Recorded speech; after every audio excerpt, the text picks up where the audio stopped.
الحمد لله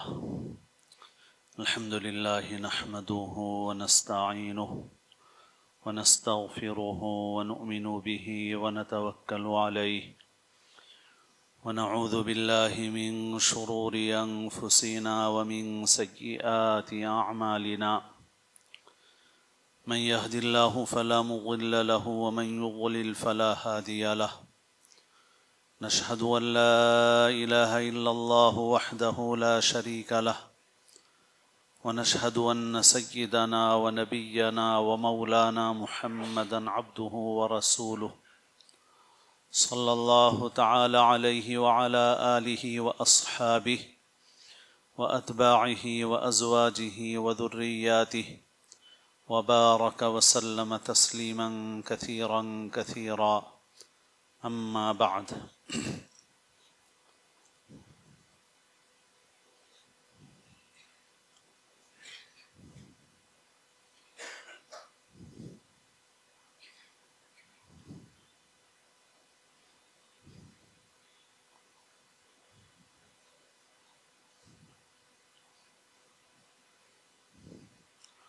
قابل احترام بزرگوں، عزیز دوستوں اور ساتھیوں،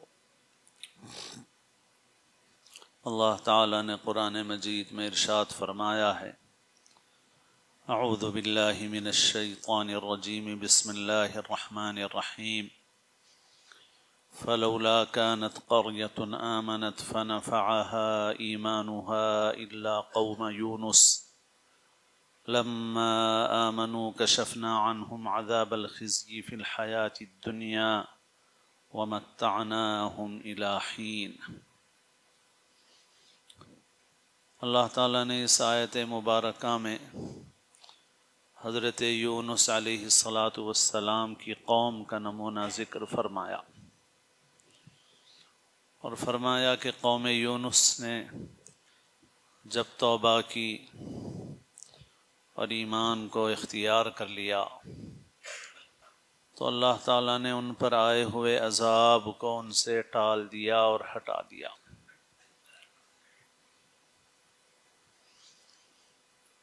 حضرت یونس کے اس واقعے میں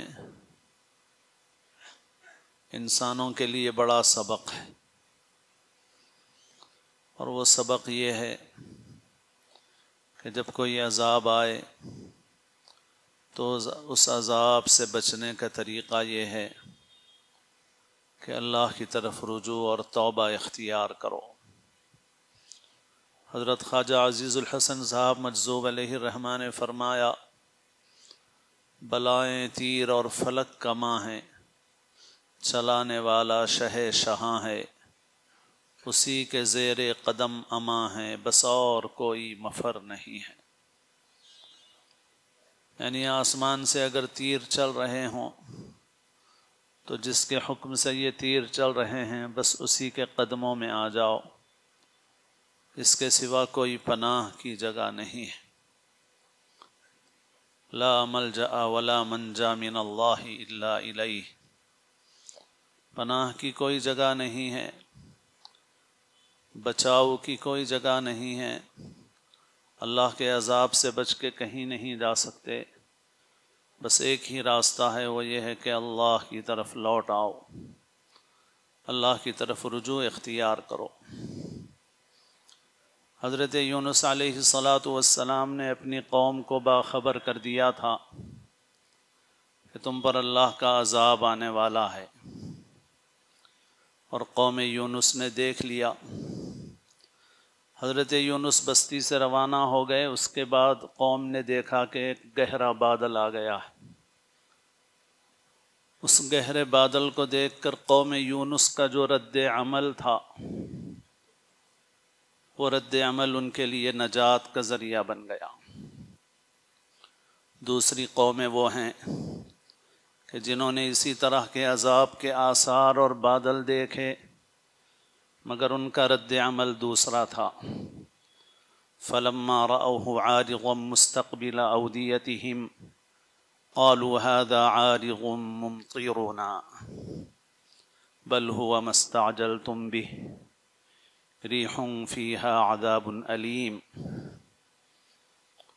دوسری قوموں کا کچھ ایسا حال ہوا کہ انہوں نے جب دیکھا کہ گہرے بادل آ گئے ہیں اور پیغمبر نے باخبر کر دیا تھا کہ عذاب آ رہا ہے، مگر انہوں نے ان بادلوں کو دیکھ کر کہا کہ یہ معمول کے بادل ہیں، یہ برسنے والے بادل ہیں، کبھی ہلکے ہوتے ہیں کبھی گہرے ہوتے ہیں۔ اس وقت گہرے بادل آ گئے ہیں تو آتے رہتے ہیں بادل، بادلوں کا تو معمول ہے آنے جانے کا، برسنے کا۔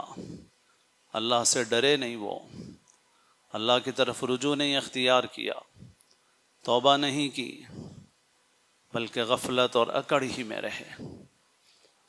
اللہ تعالیٰ فرماتے ہیں یہ عام بادل نہیں ہے، یہ ایک ایسی ہوا ہے جس کے اندر دردناک عذاب ہے، ہر چیز کو تباہ و تاراج کر کے رکھ دے گا یہ۔ تو جن لوگوں نے وہی غفلت دکھائی پھر وہ عذاب آ گیا، اس عذاب نے ان کو تباہ و تاراج کر کے رکھ دیا۔ قوم یونس کا نمونہ ایک اچھا نمونہ ہے۔ قوم یونس نے جب عذاب کے آثار دیکھے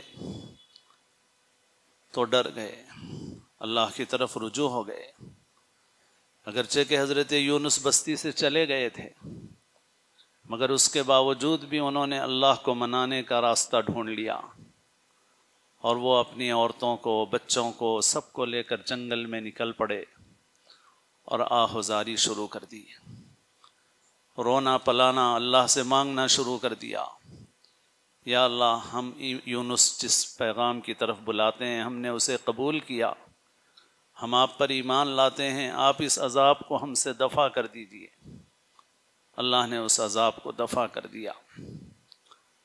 حضرت یونس کا لمبا واقعہ ہے، اس وقت اس واقعے کو ذکر کرنا مقصود نہیں ہے، مقصد یہ بتانا ہے کہ اس وقت ہمارے اوپر جو حالات ہیں ان حالات میں ہم ان لوگوں کا طرز عمل اختیار نہ کریں جو عذاب کا شکار ہو گئے، تباہ و تاراج اور برباد ہو گئے، بلکہ ہم قوم یونس کا طرز عمل اختیار کریں۔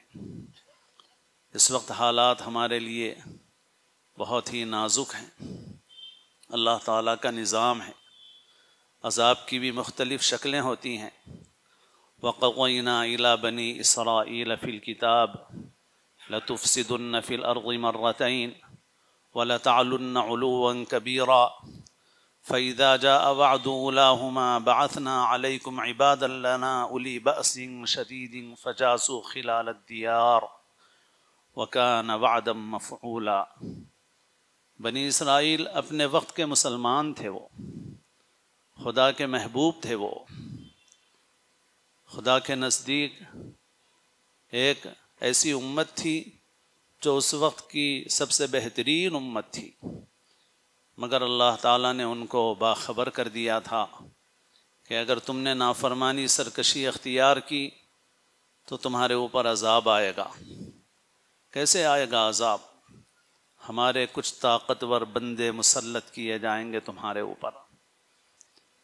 مسلط ہوتے نہیں ہیں، مسلط کیے جاتے ہیں، ایسے ہی نہیں آ جاتے ہیں حالات۔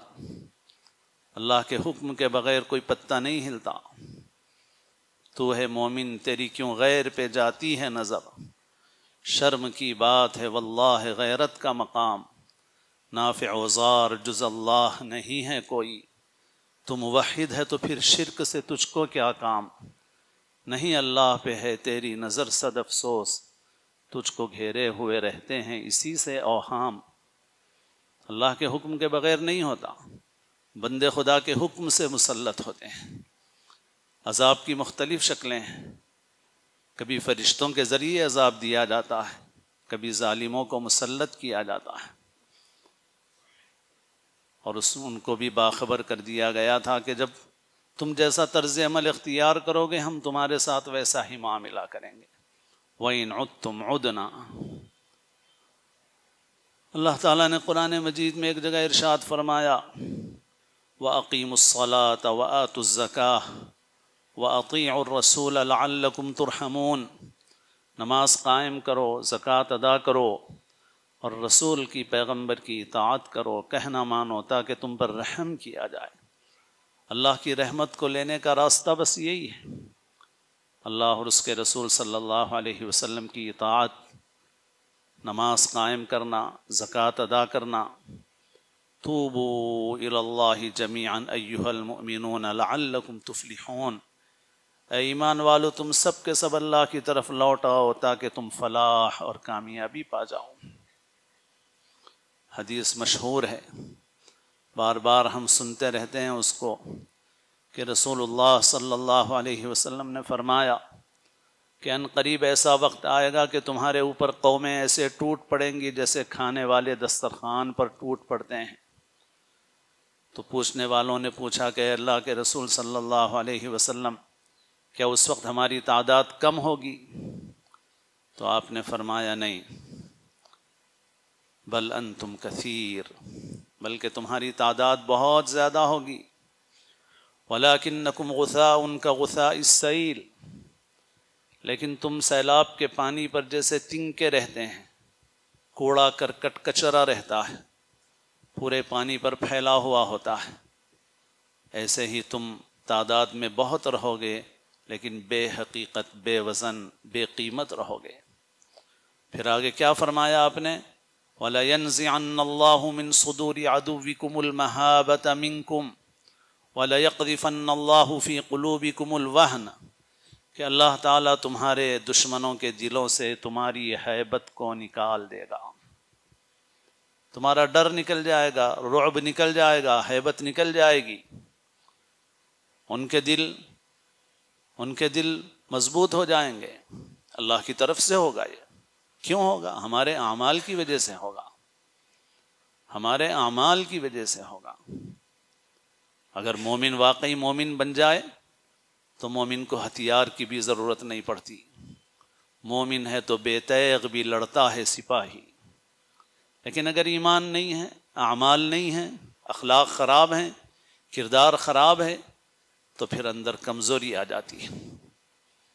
فرمایا کہ اللہ تعالیٰ تمہارے دشمنوں کے دلوں سے ہیبت نکال دے گا تمہاری۔ وَلَيَقْذِفَنَّ اللَّهُ فِي قُلُوبِكُمُ الْوَهْنَ، اور اللہ تعالیٰ تمہارے دلوں میں وہن اور کمزوری ڈال دے گا۔ صحابہ نے پوچھا کہ آخر یہ کمزوری کیسے آ جائے گی؟ وہ صحابہ جنہوں نے بدر اور احد کے معرکے سر کیے تھے، ان کے لیے حیرت کی بات تھی کہ ہمارے اندر یہ کمزوری کیسے آ جائے گی؟ آپ نے فرمایا حب الدنیا وکراہیت الموت، دنیا کی محبت جب تمہارے دل میں بیٹھ جائے گی، موت تمہیں ناپسند ہو جائے گی، موت سے ڈرو گے، آخرت کا یقین نکل جائے گا، آخرت کی فکر نکل جائے گی، دنیا میں ویسے ہی زندگی گزارو گے جیسے کہ دوسرے بے ایمان لوگ زندگی گزارتے ہیں، تو پھر تمہارے دلوں کے اندر یہ کمزوری آ جائے گی۔ آج ہمارے اندر یہی کمزوری آ گئی، دنیا پرستی، دنیا کی محبت، آخرت کی فکر نہیں، آخرت کا یقین نہیں، جس کا ایک نتیجہ یہ ہے کہ ہمارا کردار صحیح نہیں، اور دوسرا نتیجہ یہ ہے کہ ہم بھی موت سے ڈرتے ہیں۔ تو موت سے ڈرنے والوں کے لیے اس دنیا میں زندگی کہاں ہوتی ہے؟ یہ نعرہ کاش نقش ہر در و دیوار ہو جائے، جسے جینا ہو مرنے کے لیے تیار ہو جائے۔ تو ہم بھی ویسے ہی ہیں جیسے دنیا میں اور لوگ ہیں، ہمیں بھی دنیا سے محبت ہے، ہمیں بھی نہ جنت کا شوق ہے، نہ کبھی جنت کا تذکرہ ہے، نہ کبھی آخرت کا تذکرہ ہے۔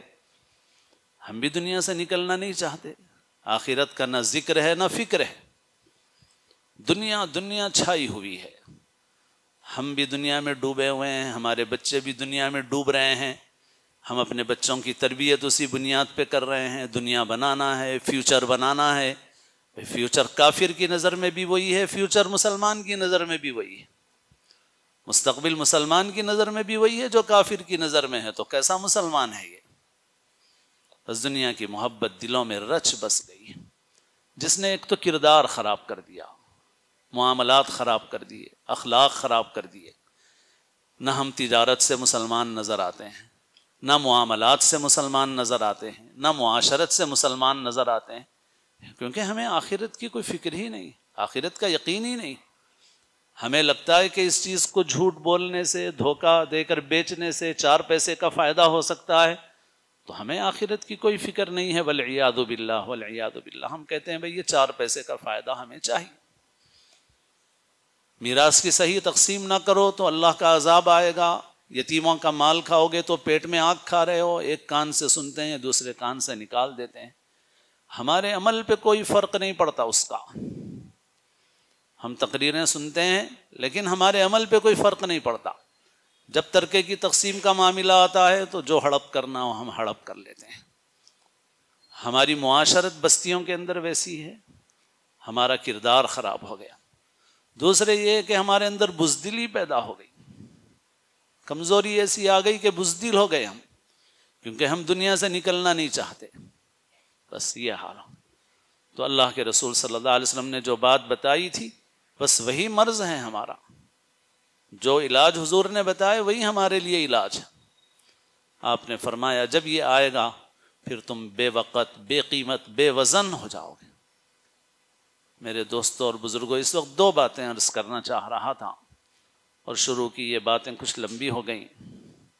حالات میں سبھی سوچ رہے ہیں، سبھی کر رہے ہیں، دعا کرنا ہے، دعا کرنا ہے، دعا یقیناً کرنا ہے، اور دعا دل سے کرنا ہے۔ دعا پڑھنا نہیں، دعا مانگنا ہے۔ قنوت نازلہ جگہ جگہ پڑھتے ہیں ہم، مگر مانگتے نہیں ہیں۔ ہم کو خود پتہ نہیں ہے قنوت نازلہ میں کیا ہے، نماز میں دعائے معصورہ میں کیا ہے، ہم کو پتہ ہی نہیں۔ ہم پڑھ رہے ہیں اللہم اہدنا فیمن ہدیت وعافنا فیمن عافیت۔ دل سے مانگنے کی کیفیت ہونی چاہیے۔ دعا کے بغیر تو چارہ ہی نہیں ہے، لیکن دعا سے پہلے 2 کام کرو۔ جیسے نماز استسقاء سے پہلے حکم ہے کہ صدقہ کرو، مگر صدقہ قبول ہوتا ہے اس وقت جب حقوق ادا کرو۔ حقوق ادا کیے بغیر صدقہ قابل قبول نہیں ہے۔ تو اس لیے دعا سے پہلے 2 کام کرو، ایک ہے توبہ سچی، دوسرے ہے صدقہ۔ سچی توبہ اور اللہ کے راستے میں صدقہ کرو۔ بہت کچھ باتیں اس سلسلے میں عرض کرنے کی ہیں، کیسے خرچ کریں، ہم کس طرح خرچ کریں، امت کی خبرگیری کی فکر کی ضرورت ہے۔ جو مسجد کے دروازے پہ مانگنے والا آ گیا، یا ہمارے گھر پہ کوئی ادارے کا سفیر آ گیا، ہم نے دے دیا، ہم نے سمجھ لیا، ہم نے اپنا کام کر لیا۔ بے شک ان آنے والوں میں ضرورت مند بھی ہیں، لیکن تجربہ یہ ہے کہ زیادہ تعداد پیشہ ور فریبی لوگوں کی ہے، اور ایسا نہیں کہ ضرورت مند نہیں ہے، بہت ضرورت مند ہے۔ خود ہمارے شہر میں جب کرونا کے دوران کام کرنے والوں نے کام کیا تو بعض کام کرنے والے ساتھیوں نے بتایا کہ مسلمانوں کی بستیوں میں سینکڑوں ہزاروں گھر ایسے ہیں جہاں کوئی گھر کی خبرگیری کرنے والا مرد نہیں ہے۔ چند عورتیں ہیں، کوئی مرد ہی نہیں ہے، یا مرد ہے تو بیمار ہے، مفلوج ہے، کوئی خبرگیری کرنے والا نہیں۔ اور ایک سے ایک علاقہ ہے، شہر کے اطراف چلے جائیں آپ تو حیدرآباد مسلمانوں کا شہر ہے، مگر کئی کلومیٹر پر محیط ہے ایک بہت بڑا علاقہ جہاں پر مسلمان انتہائی مفلوک الحال زندگی گزار رہے ہیں۔ کچھ لوگ یہاں دروازے پہ آ کے مانگ لیتے ہیں، سچے بھی ہیں جھوٹے بھی ہیں، مگر وہاں بے شمار ضرورت مند پڑے ہوئے ہیں۔ ہمیں ان کی خبرگیری کرنے کی ضرورت ہے، فکر کرنے کی ضرورت ہے۔ دوسرے لوگ کام کر رہے ہیں، ہم لوگ کام نہیں کر رہے ہیں۔ تو ایک تو ہے سچی توبہ کرو، اللہ کی طرف رجوع اختیار کرو، اور توبہ کا لازمی حصہ ہے حقوق ادا کرو۔ جن کے مالی حق مار رکھے ہیں وہ ادا کرو۔ حرام حلال کی پرواہ نہیں ہے، ہڑپ رہے ہو، دعائیں کر رہے ہو تو کیا فائدہ؟ انا یستجاب لذلک، حضور اکرم صلی اللہ علیہ وسلم نے فرما دیا کہ جس کا لباس حرام، غذا حرام، اس کی دعا کہاں سے قبول ہوگی؟ تو توبہ کا مطلب صرف یہ نہیں ہے کہ توبہ تلا کان پکڑو۔ توبہ کا مقصد اس وقت جو میں عرض کر رہا ہوں وہ یہ ہے کہ حقوق ادا کرو، حقوق ادا کرو، اللہ کے سامنے رو بھی، بندوں کے جو حقوق ہیں وہ ادا کرو، اور پھر اس کے بعد صدقہ کرو، مخلوق پر رحم کرو، اللہ کی مخلوق کی فکر اور خبرگیری کرو، دوسروں کی نہیں، خود اپنے بھائیوں کی اتنی ضرورتیں ہیں کہ ہم ان کو پورا کرنا ہمارے لیے آسان نہیں ہے۔ بس ان کاموں کی طرف متوجہ ہو، پھر اللہ سے مانگو، دعا کرو، پھر انشاءاللہ دعا ضرور قبول ہوگی۔ جیسے استسقاء کے لیے جاؤ تو صدقہ کر کے جاؤ، پھر بارش کی دعا مانگو تو دعا قبول ہوتی ہے۔ بس ایسے ہی اس عذاب کو ٹالنے کے لیے اللہ کے آئے ہوئے اس عذاب کو دور کرنے کے لیے اللہ کو راضی کرنے والے اعمال کرو، اور وہ ہے سچی توبہ اور مخلوق پر رحم، ادائے حقوق اور مخلوق کی خبر گیری، فکر گیری۔ ہم یہ کام کرتے ہوئے اللہ سے دعائیں کریں گے تو انشاءاللہ حالات تبدیل ہوں گے۔ بارہا عرض کیا جا چکا ہے کہ مایوسی کی کوئی ضرورت نہیں ہے، مگر کام کرنے کی ضرورت ہے، اللہ کی طرف رجوع اختیار کرنے کی ضرورت ہے۔ اللہ تعالی ہم سب کی ہر طرح سے حفاظت فرمائے۔ اللہ تعالی ہم سب کو اسلام کی زندگی اور اپنے اپنے وقت پر حسن خاتمہ نصیب فرمائے۔